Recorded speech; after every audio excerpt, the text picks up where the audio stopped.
A paz do Senhor para você que assiste esse vídeo. Meu nome é Edson Bandeira, do blog Dicas de Crente. E eu queria convidar você a se inscrever no meu canal. Você que está acompanhando um vídeo meu pela primeira vez, se inscreve no canal, dá um like aí. Você que tem já assistido meus vídeos aí, muito obrigado. Você com certeza tem ajudado o meu canal, beleza?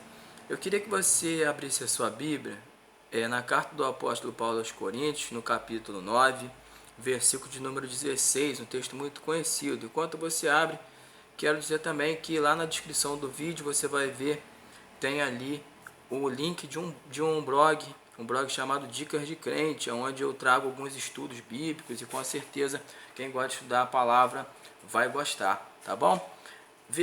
Primeira carta do apóstolo Paulo aos Coríntios, capítulo 9, verso 16, diz assim: Contudo, quando prego o Evangelho, não posso me orgulhar, pois é-me imposta a necessidade de pregar. Ai de mim, se não pregar o Evangelho.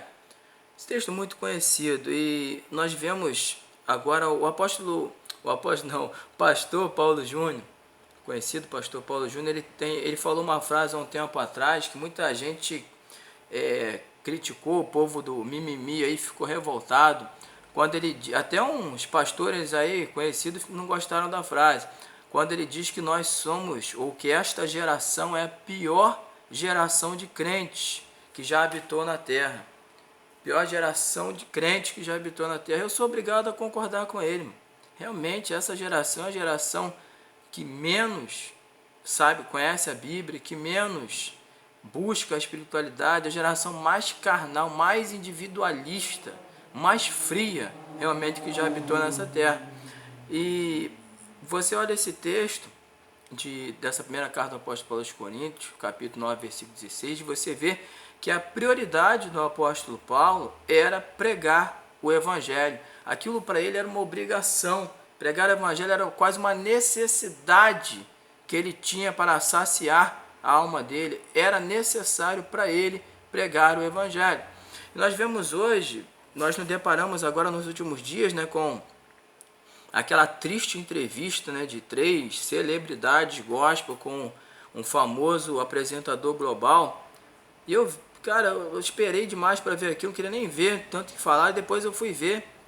É muito triste aquilo realmente é deprimente, reflete realmente a geração que nós estamos vivendo hoje. Tinha ali um humorista, teoricamente foi chamado para representar o humor, gospel e tal, que ele não conseguiu fazer graça nenhuma.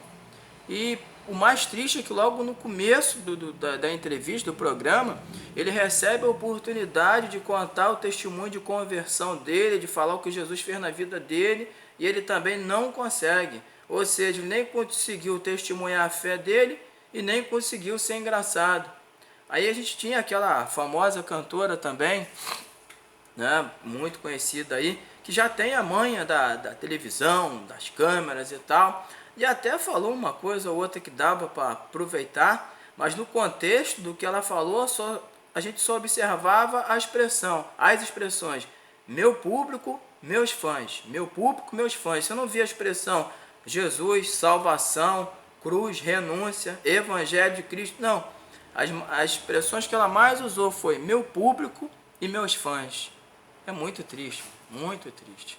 E aí, para acabar de matar, como diz o outro, para jogar a pá de cal em cima daquilo ali, ainda vem o outro lá, o famoso popstar gospel lá, ainda tem a coragem de dizer que ele gastou 80 mil reais, irmãos, 80 mil reais para fazer um clipe X-Men gospel. Aí depois eu tentei assistir aquilo, mas é horrível, realmente, aquilo é muito tosco. Até o meu filho eu mostrei para meus filhos, o de 8 anos, e ele falou, papai, que troço bobo é esse?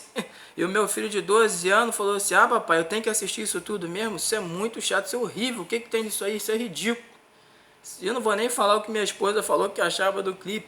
Mas realmente, irmão, uma tosqueira danada. E um cara que disse que veio de uma comunidade muito pobre, chamada Capão Redondo, que todo mundo sabe as necessidades que tem aquela localidade. Agora você imagina 80 mil reais investido num projeto social ali, ou num projeto evangelístico ali, o que poderia ajudar aquela comunidade. Mas o dinheiro do cara, ele faz o que ele quiser, não estou colocando essa questão. E aí, mas nós vemos esses exemplos aí, só atuais, se a gente fosse contar outros exemplos, de como realmente uma coisa que atrapalha, uma atitude que atrapalha o crescimento da igreja é o individualismo, as questões pessoais como prioridade. E nós vimos literalmente naquela entrevista ali que aquelas pessoas têm como prioridade as questões pessoais. Canal do YouTube, sua música, seu público, esse tipo de coisa.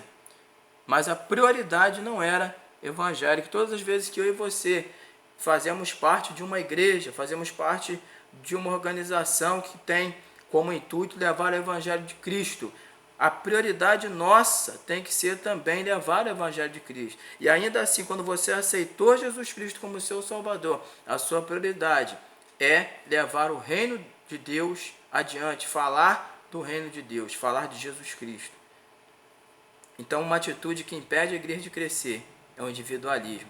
Outra atitude que impede o reino de Deus de crescer é a imaturidade. Veja comigo, primeira carta do apóstolo Paulo aos Coríntios mesmo, capítulo 3, verso 1. Vamos lá no capítulo 3 da primeira carta do apóstolo Paulo aos Coríntios. Capítulo 3 diz assim: Irmãos, não lhes pude falar como espirituais, mas como carnais, como crianças em Cristo. Dai-lhes leite e não alimento sólido, pois vocês não estavam em condições de recebê-lo.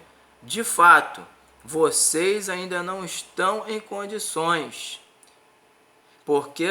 Verso 3, porque ainda são carnais, porque visto que há inveja, divisão entre vocês, não estão sendo carnais e agindo como mundanos.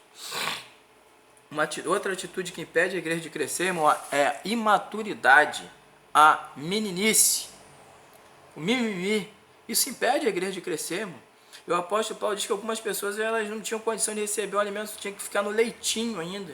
Tem crente assim, irmão. Se o pastor traz uma palavra mais dura, o cara recebe aquilo ali, faz cara feia, fica 3 cultos sem ir na igreja. Se o líder do departamento, ele fala algo mais duro, o camarada falta 3 eventos do departamento. A gente tem visto isso, irmão. Pessoas que não querem ser submissas, pessoas que não querem ser pastoreadas, pessoas que só querem as coisas do jeito dela. A gente viu aí essa famosa cantora, uma parte que falou do canal dela, ela falando a minha opinião, o que eu acho, o que eu penso. E é o ritmo que nós temos visto hoje, irmão. Mas o que eu acho, o que eu penso, fica atrás do que a Bíblia diz, do que a Bíblia ensina, do que a palavra orienta. O que eu acho, o que eu penso não vale nada se comparado ao que a palavra de Deus descreve. Então, tome cuidado com aquilo que você pensa, com aquilo que você diz, e se preocupe mais com a palavra do Senhor. Não seja aquele menino que quando o pastor fala uma coisa, você começa a fazer carinha de choro. Não, escute a repreensão, corrija, abandone a prática do pecado. Infelizmente, irmão, tem muitos crentes aí, muitas pessoas dentro da igreja vivendo em fornicação, vivendo em adultério. E por que elas continuam assim? Porque elas são como meninos, elas estão perdidas, não estão entendendo nada. E quando a palavra vem e exorta, quando a palavra vai no profundo do coração delas, o coração delas está duro e elas não conseguem mudar, mas precisam abandonar as práticas pecaminosas, estão sendo carnais, como o apóstolo Paulo falou, estão sendo mundanos. E outra coisa que impede a igreja de crescer, e é justamente inteira isso que eu estou dizendo, é a frieza. Isso mesmo, olha comigo, Mateus capítulo 11, Evangelho de Mateus, capítulo de número 11, versículo de número 17. Eu estou encerrando essa mensagem, diz assim, verso 16 primeiro. Jesus diz, a que posso comparar esta geração? São como crianças que ficam sentadas nas praças e gritam umas às outras. Nós lhe tocamos flauta, mas não dançaram.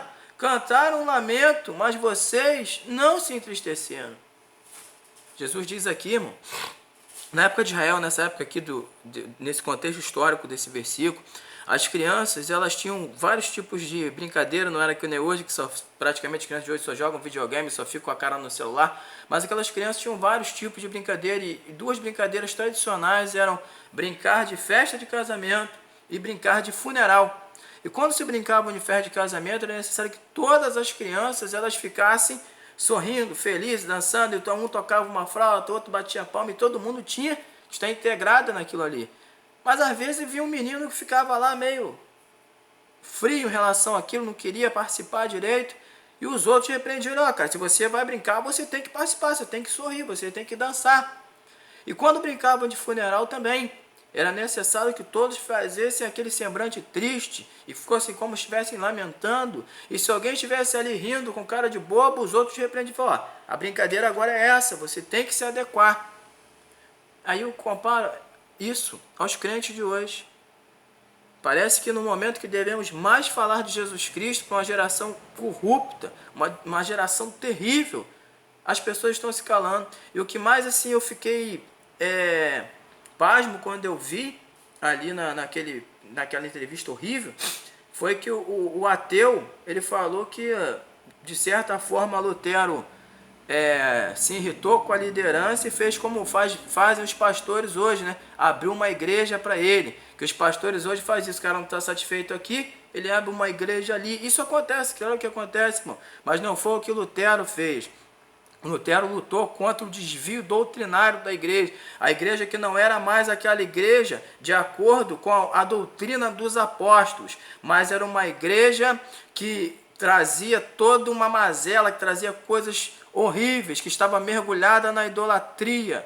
Uma igreja que cobrava indulgências, uma igreja que tinha saído do padrão bíblico. Ele lutou contra isso.